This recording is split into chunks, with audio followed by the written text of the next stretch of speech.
Assalamualaikum warahmatullahi wabarakatuh. Kami dari kelompok 4 akan mempresentasikan materi dari mata kuliah rancangan bisnis, yaitu pengelolaan risiko bisnis. Next.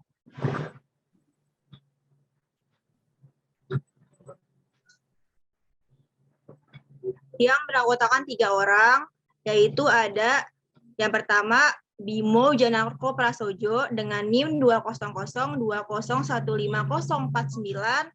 Yang kedua ada Mutia Nurfadilah atau saya sendiri dengan NIM 20020150855. Dan yang terakhir ada Talita Apriliza dengan NIM 20020150337.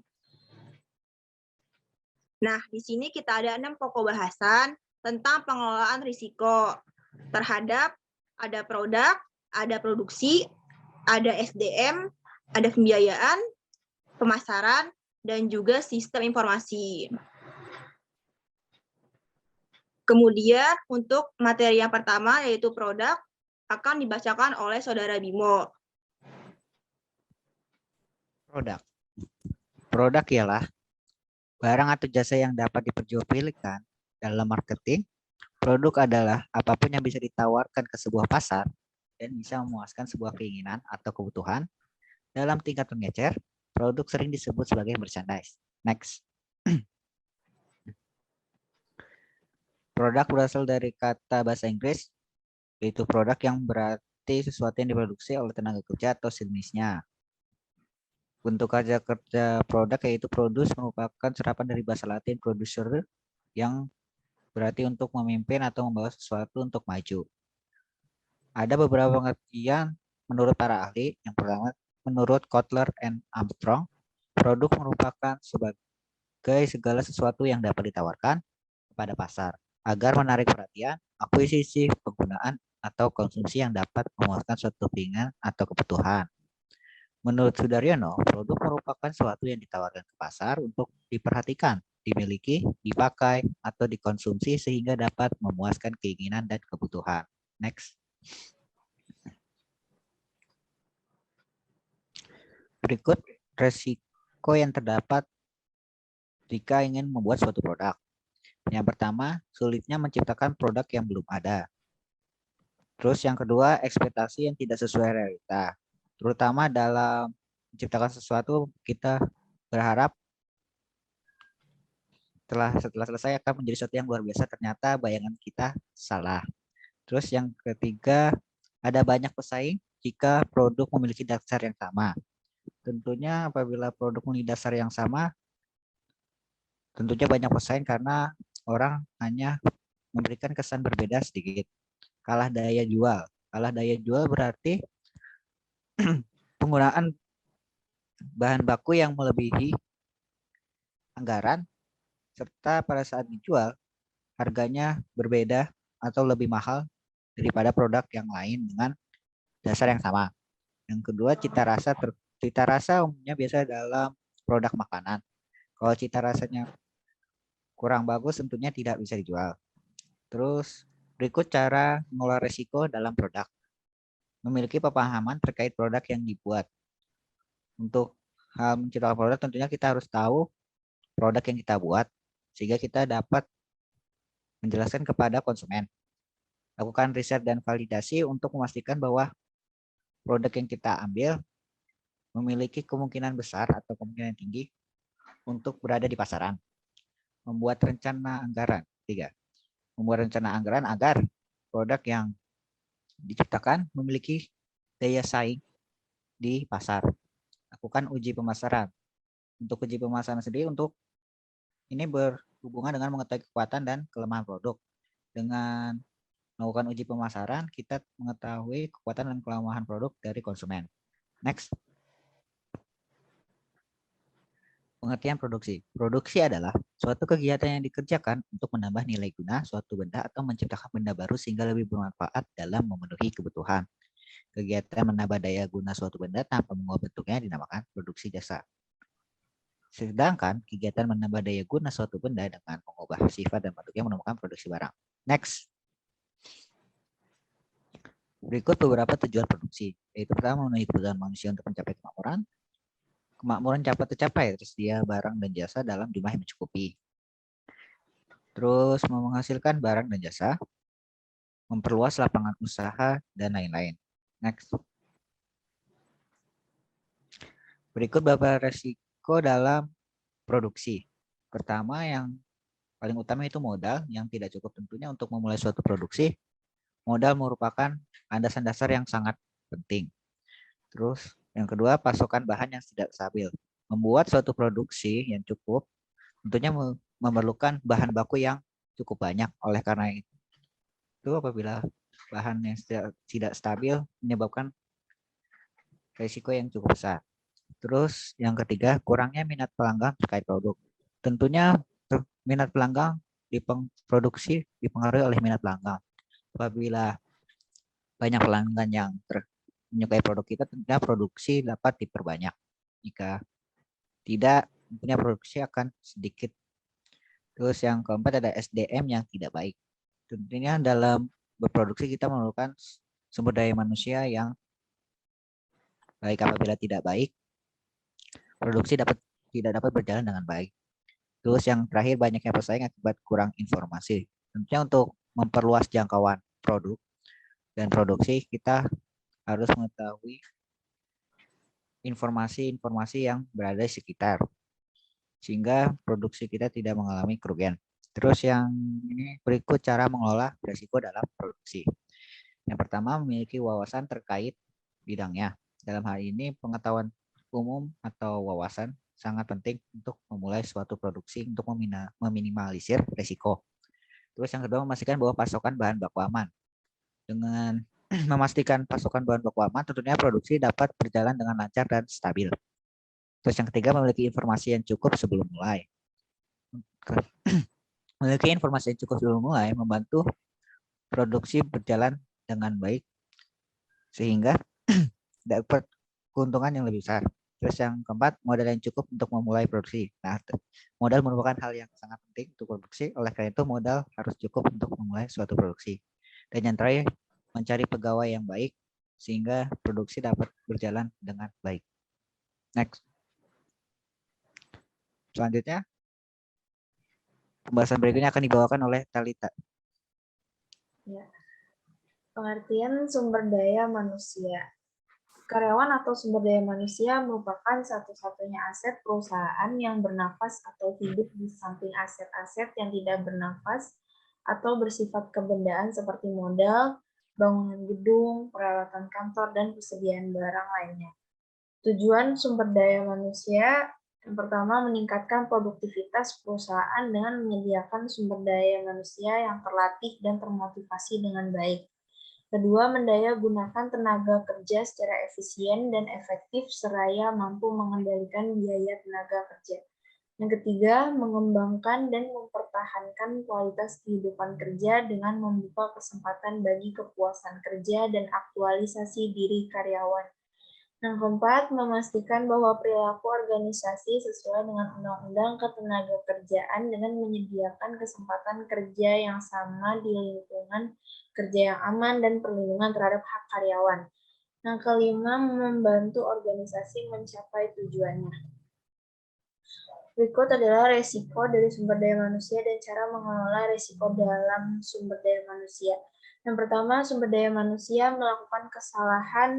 dapat melakukan kesalahan yang membuat kerugian perusahaan atau malas sehingga membuat kinerja perusahaan turun. Cara mengelola risikonya, menyeleksi dan memilih sumber daya manusia yang memiliki latar belakang baik dan potensial.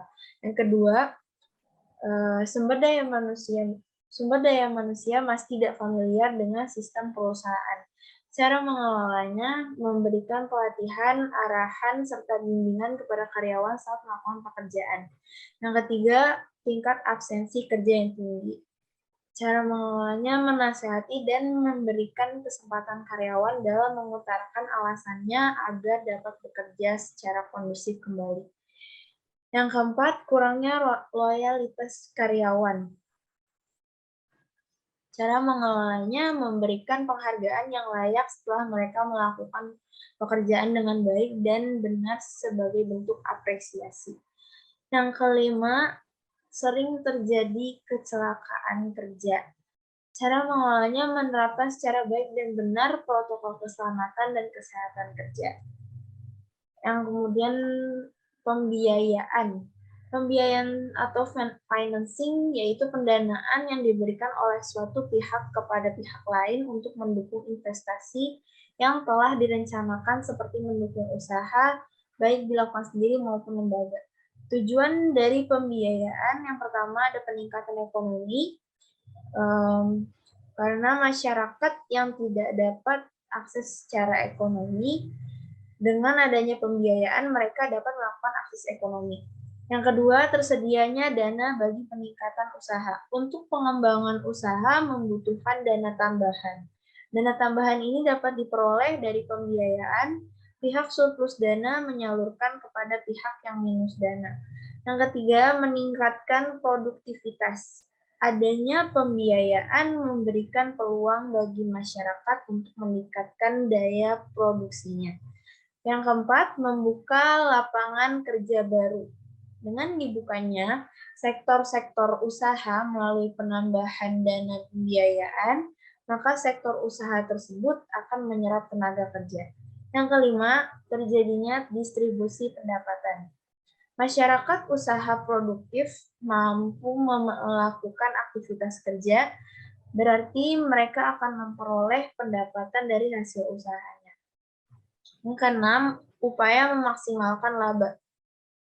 Setiap usaha yang dibuka memiliki tujuan tertinggi, yaitu menghasilkan laba usaha.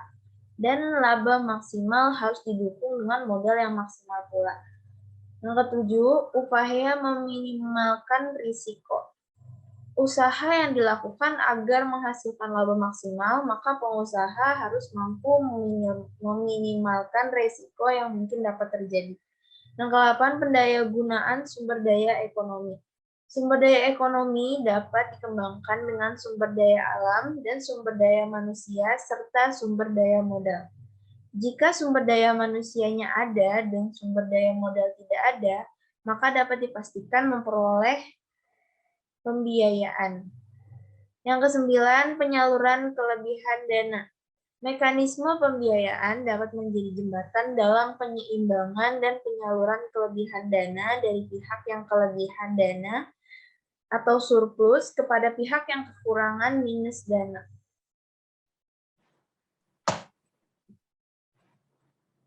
Berikut adalah risiko dan cara mengelola risiko dalam pembiayaan. Yang pertama, modal usaha menurun drastis. Cara mengelolanya melakukan pengamatan terkait untuk apa saja biaya yang akan digunakan. Yang kedua, salah memperkirakan modal yang menyebabkan kelebihan budget maupun kekurangan budget. Cara mengelolanya memiliki sumber daya manusia yang terkualifikasi agar profitability perusahaan dapat diraih secara maksimal. Yang ketiga, tidak tercapainya modal yang dibutuhkan karena kekurangan investor. Cara mengelolanya dengan menerapkan sistem pre-order. Kemudian selanjutnya akan dibacakan oleh Tia Nurfadilah. Oke, sekarang kita akan membahas tentang pemasaran. Nah, pemasaran ini tuh apa sih? Pemasaran ini tuh adalah suatu proses dan manajerial yang ngebuat individu maupun kelompok ngedapetin apa yang mereka butuhkan dan inginkan. Dengan ngeciptain, ngenawarin, maupun nukerin produk yang emang bernilai kepada pihak lain atau segala kegiatan yang menyangkut penyampaian produk dan jasa, mulai dari produsen ke pelanggan tersebut. Nah, tujuannya tuh apa? Yang pertama tuh pasti itu untuk muasin selera pelanggan atau konsumen. Terus yang kedua, pastinya karena ada pemasaran, pasti akan terjadi transaksi. Dari transaksi ini tuh bakal terjadi proses pertukaran nilai atau produk. Kemudian tentunya dengan pemasaran juga tuh kita tuh jadi bisa memenuhi kebutuhan dan keinginan dari pelanggan tersebut. Nah, kiat pemasaran atau marketing mix atau 4P. Yang pertama ada produk. produk ini tuh tentunya ya barang yang akan kita jual. Bisa jasa, bisa juga barang atau enggak produk.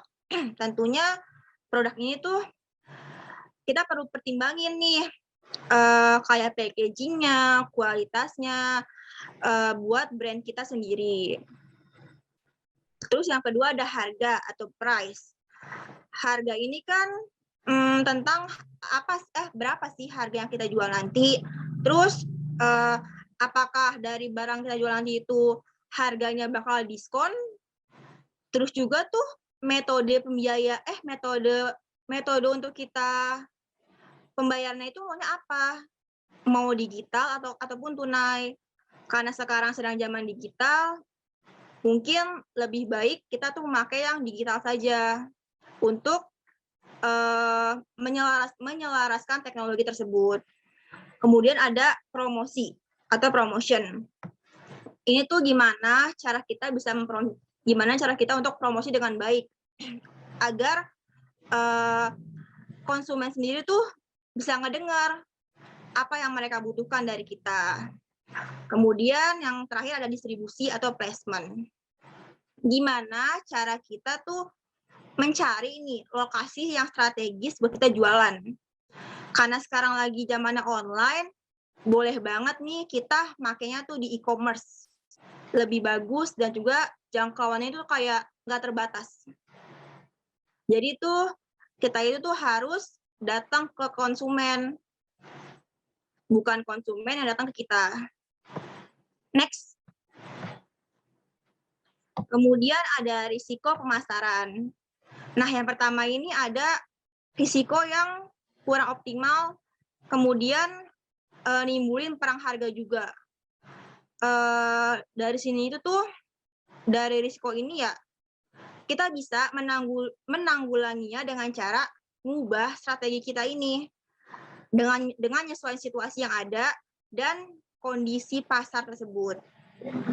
Kemudian persaingan usaha atau munculnya pesaing baru. Nah, dari sini ini kita bisa nih nyesuaiin juga kondisi pasar tersebut sama strateginya. Kemudian permintaan pasar. Pastikan permintaan pasar kan berubah-ubah ya, nggak mungkin monoton. Tentunya itu tuh, misal hari ini belinya tempe, pastikan besok kan kayak berubah-ubah dong. Misal ke tahu. Jadi kita juga dituntut untuk nyesuaiin kondisi tersebut. Kemudian pemalsuan merek. Kalau seandainya ada merek yang pertama kali datang dan dia kayak terkenal atau viral, tentunya kan pasti bakal banyak kayak pengikutnya. Oleh karena itu penting banget nih kita tuh lebih kayak urgensi lah buat kita tuh ngedaftarin merek kita ke HKI. Kemudian performance produk yang rendah dan pengembangan produk. Ini kan kita kan kayak produknya kan kayak kurang bagus ya. Terus butuh dikembangin tuh. Dari sini kita ini tuh perlu kayak ngadain kuesioner kebutuhan dan kepuasan pelanggan agar dapat mengevaluasi kinerja dari perusahaan kita. Tentunya juga kita tuh harus memberikan rewards kepada konsumen yang setia. Kemudian masalah distribusi tentang tempat ya. Sini tuh kita tuh harus mencari lokasi yang strategis. Kayak tadi bisa dipasarkan melalui e-commerce atau online shop. Next. Sekarang sistem informasi. Nah, sistem informasi itu adalah sekumpulan proses di mana data dapat diolah, dianalisis, dan ditampilkan supaya data ini tuh menjadi berguna buat kita mengambil keputusan. Tujuannya itu untuk yang pertama, menyediakan informasi yang dipergunakan di dalam perhitungan harga pokok jasa, produk, dan tujuan lain yang diinginkan perusahaan.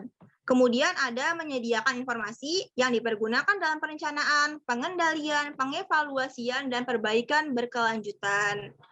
Dan yang terakhir tentunya untuk menyediakan informasi sebagai bentuk dalam decision making atau pengambilan keputusan. Next. Kemudian risikonya. Risiko dari sistem informasi. Yang pertama ini tentunya tuh bakal kayak meningkatnya biaya yang dikeluarkan oleh perusahaan akibat sistem tersebut. Karena apa? Tentunya kan semakin bagus sistem, alat-alatnya bakal makin mahal juga. Jadi biayanya pun makin melonjak. Kemudian sistem informasinya itu dikembangkan, tapi nggak bisa ningkatin kinerja perusahaan tersebut. Kemudian analisis datanya ini tuh kurang baik sehingga nyebabin data kurang sesuai. Kemudian ada lagi kurangnya personil yang memang ahli di bidangnya. Dan terakhir terjadinya kebocoran informasi. Dari ini tuh ya pastinya kan ada caranya tuh, cara buat menanggulanginya ataupun mengelola risikonya. Yang pertama ada membentuk kelompok organisasi yang baik dan berintelektual. Buat apa? Tentunya kan kalau seandainya kelompoknya baik, terus tuh orang-orangnya tuh berintelek, pasti juga bakal melek. Melek apa? Dengan kinerja dari sistem tersebut. Sehingga baik biaya maupun sistemnya bakal menjadi lebih baik dan juga bakal menghemat ke depannya. Terus ada memperkuat keamanan data dengan merekrut sumber daya manusia yang memang ahli di bidangnya. Ini penting banget. Terlebih kan tadi kan kita kan kayak kekurangan personil yang handal. Gitu. Kemudian yang terakhir melakukan survei langsung untuk ngecek terkait data yang kurang sesuai, yang nanti bakal kita evaluasi lebih lanjut. Karena apa? Karena kan kalau seandainya kita nggak mensurvei langsung, pasti kan bakal ada ketidaksesuaian data dengan fakta yang memang ada. Next.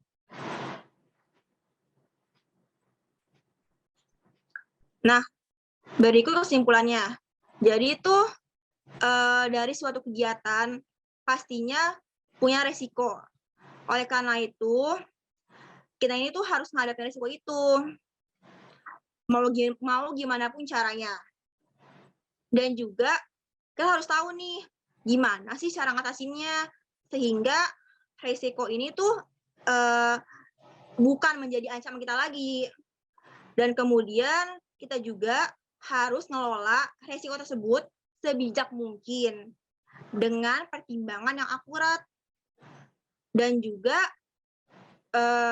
kita tuh harus mempersiapkan strategi untuk menjalani sesuatu dengan pertimbangan yang akurat. Dan juga kita harus mempersiapkan strategi untuk menjalani segala sesuatu, baik dalam aktivitas maupun bisnis kita. Next.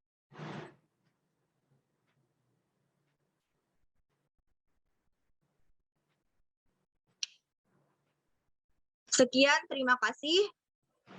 Kurang lebihnya mohon maaf. Wassalamualaikum warahmatullahi wabarakatuh.